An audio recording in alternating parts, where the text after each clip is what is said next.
Lorsqu'on possède un animal, il est tout naturel de le considérer comme un individu à part entière, avec des souhaits, des objectifs et des pensées, avec une personnalité qui lui est propre.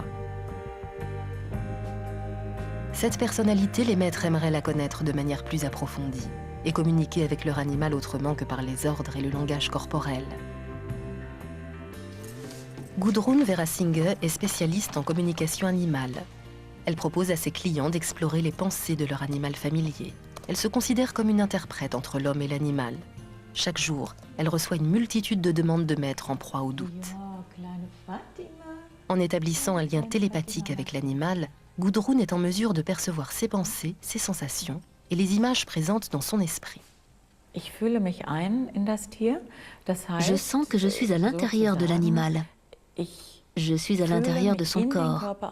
Je ressens exactement la saveur de ses aliments, ce qu'il entend et ce qu'il voit. Je vois à travers ses yeux, je sens à travers ses pattes. Je sens s'il est couché sur l'herbe ou sur un tapis. Je sens le goût de ce qu'il aimerait manger. Je suis donc à la fois dans le corps de l'animal et à la fois totalement présente à l'intérieur de mon propre corps, ici et maintenant. Ce n'est pas un état de transe.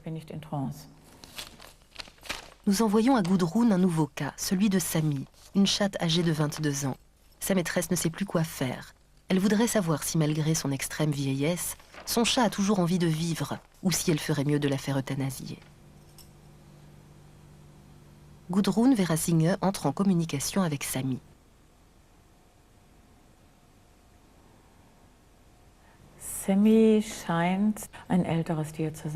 Sami est une chatte très âgée et elle ressent le poids des années.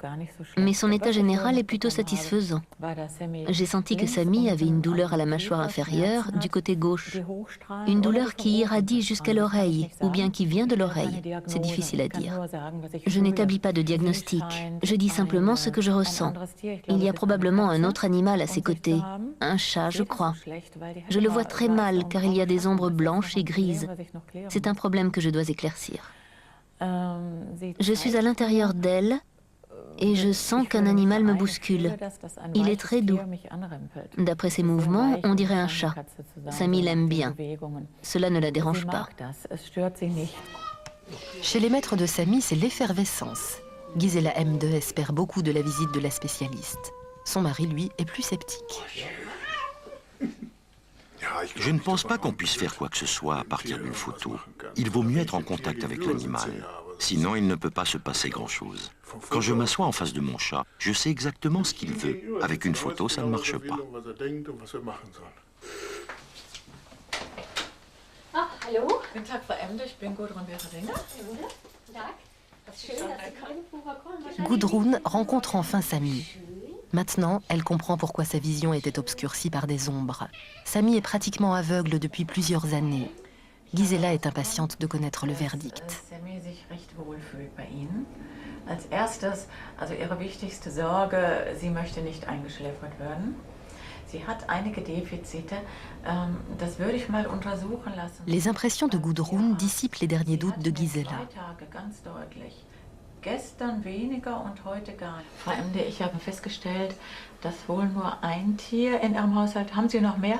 Denn es rempelte Sie ja immer eine kleine weiche Gestalt an. Das erstaunt mich also tatsächlich sehr. Das ist unser Archie. Wir haben noch einen 9-jährigen Kater und das ist aber das einzige Tier, also außer Sammy im Haushalt. Das ist der Archie, der rempelt Sie tatsächlich an, aber das stört Sammy nicht. Nur ab und zu beißt Archie Sammy ganz leicht in den Nacken. Ja, das stimmt.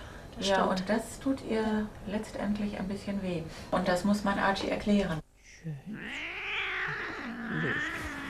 Pour finir, Gudrun souhaite réconcilier les deux adversaires. Gisela est ravie du résultat. Also ich bin eigentlich fast etwas erschüttert, die Ausführungen. Je suis toute retournée. Les remarques de Madame Verhasinge m'ont vraiment étonnée. Elle a dit beaucoup de choses vraies. Et c'est vraiment déconcertant. Mais ça va vraiment beaucoup m'aider.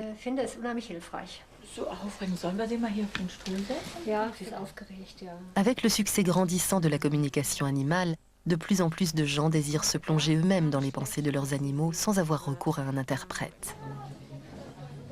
Apprendre à entrer en contact avec son compagnon à quatre pattes, c'est l'objectif des séminaires de Gudrun Verhasinge. Selon elle, la capacité de parler aux animaux existerait en chacun d'entre nous, enfouie au plus profond. Il suffirait simplement de la réactiver.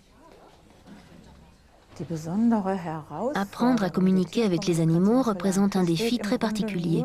La seule vraie difficulté, c'est d'avoir au fond de soi suffisamment de patience, d'amour et de sens de l'éthique. Tout le monde n'a pas forcément le sens de l'éthique. C'est le seul aspect que je ne peux pas apprendre aux gens. Mais pour le reste, mes séminaires de communication animale vont au bout des choses. N'importe qui peut communiquer mentalement avec son animal s'il le veut vraiment. Plusieurs notions se croisent dans la communication animale. La protection des animaux, le respect de tout être vivant en général et les liens entre l'esprit et la matière, thème que l'on retrouve dans les philosophies d'Extrême-Orient. Théoriquement, cette méthode permet de communiquer avec toutes les espèces animales. Mais pour commencer, les participants doivent se détendre et mettre toutes leurs énergies spirituelles en éveil. Im ganzen Körper gewesen, also ich bin zum Bauchnabel rein und die Beine runter und wieder hoch, durch den Bauch durch und die Ärmel und auch in den Kopf. Und sie sagt also, es wurde ihr ganz heiß. Mir war ganz warm. Und als sie das bei mir gemacht hat, war das erst normal, also nicht unangenehm. Dann so kurz vorm Schluss ist mir so irgendwie die Luft weggegangen. Keine Luft mehr gekriegt. Aha, das ist also auch ganz wichtig, ne? Für die anderen, die jetzt andere Erfahrungen gemacht haben. So ähnlich kann das halt auch bei Tieren ankommen, bitte immer fragen. Auch wenn es noch so lange dauert, wenn es Wochen dauert, wir sind hier, sie wirklich lässt, tun sie das auf jeden Fall. Enfin, chacun va tenter d'entrer en communication avec un animal. Les participants s'échangent les photos de leurs animaux et tentent pour la première fois d'établir un contact. Pour ne pas fausser les résultats, chacun reçoit la photo d'un animal qui lui est inconnu. Après quelques minutes de concentration, viennent les observations. Schildern Sie doch mal die Achterbahn. Also Dingang war alleine und sein Rücken juckt. Aber eine Bürste mochte er überhaupt nicht, also eine Drahtbürste. Und er wollte ganz gerne mit so einem Noppenhandschuh gekrault und gebürstet werden. Stimmt das denn jetzt? Ja, alles. Also er wird auch mit dem Noppenhandschuh gebürstet, Das genießt er über alles. Also der geht dauernd irgendwo in Kies und wälzt sich, weil ihm immer der Rücken juckt. Passt alles. Und dann hat er mir also noch so Gitterstäbe eingeblendet. Und dass er Männer mit Stöcken überhaupt nicht liebt. Wo kann das herkommen? Also ich kann mir es nur so erklären, die Vorbesitzerin, da ist er manchmal weggelaufen und ist im Tierheim gelandet. Daher vielleicht die Gitterstäbe. Männer mit Stöcken weiß ich jetzt auch Sehr nicht. gut, denn die Tiere vermischen Gegenwart und Vergangenheit. Und es ist dann wichtig, dass ein Singer nun mitteilt, er kommt nicht wieder zurück ins Tierheim und es kommen auch keine Männer mit Stöcken mehr. Denn er hätte das nicht eingeblendet, wenn er nicht Angst hätte und wenn das nicht noch im Bewusstsein wäre. So, das war jetzt der erste Teil. Les autres participants ont également vécu une expérience hors du commun. Avant de leur dire au revoir, Gudrun leur donne encore quelques conseils pour la suite.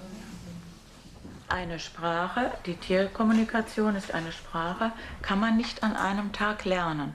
Und dafür sind die Ergebnisse ausgesprochen gut. Also sie haben das Rüstzeug und können noch weiter üben. Möglichst erst mit Menschen, aber wenn man schon so weit war wie einige jetzt hier, dann kann man sich auch weiter an Tiere trauen, denke ich. Und dann kriegt man auch eine richtige Kommunikation zustande. Dann am nächsten Tag nochmal, am nächsten Tag nochmal. Und dann können sich auch kleine philosophische Gespräche ergeben.